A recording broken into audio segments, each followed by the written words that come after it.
আপনার আধার কার্ডটি ভ্যালিডেট রয়েছে কিনা অথবা আপনার আধার কার্ডের সঙ্গে কোন মোবাইল নাম্বার যুক্ত আছে তা জানার জন্য তো তোমরা প্রথমে যে কোনো ব্রাউজারে গিয়ে সার্চ করুন মাই আধার বলে, অথবা আমি এই ওয়েবসাইটটির লিঙ্ক আমার ডিসক্রিপশন বক্সে দিয়ে রাখবো।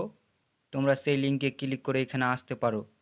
তো ওয়েবসাইটটি ওপেন করে নিচের দিকে স্ক্রল করে একটা লিঙ্ক দেখতে পাবেন চেক আধার ভ্যালিডিটি বলে, এখানে আপনি ক্লিক করুন। তো ওপরে আপনার আধার নাম্বারটা দিয়ে নিচে ক্যাপচা কোডটা দিয়ে প্রসিড বাটনে ক্লিক করুন।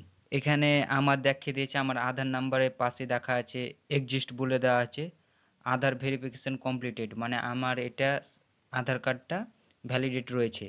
তো এখানে তার সাথে আরও কিছু ডিটেলস দিবে, যেমন এই আধার কার্ড যার সে কোন বয়সের মধ্যে পড়ছে, বয়স, জেন্ডার দেখিয়ে দিবে, স্টেট দেখিয়ে দিবে এবং কোন মোবাইল নাম্বারটা আছে সেই মোবাইল নাম্বারের লাস্ট তিনটে নাম্বার দেখাবে, মানে প্রাইভেসির কারণেই লাস্ট তিনটে নাম্বার দেখাবে। তো এই লাস্ট তিনটা নাম্বার দেখে আপনি বুঝতে পারবেন আপনার কোন মোবাইল নাম্বারটা দেওয়া আছে। আর এই নিচের দিকে একটু লক্ষ্য করলে দেখিয়ে দিবে এই আধার নাম্বারটায় ম্যান্ডেটরি বায়োমেট্রিক আপডেট করতে হবে, মানে অনেক দিন ধরে আপডেট করা নেই সেই জন্য।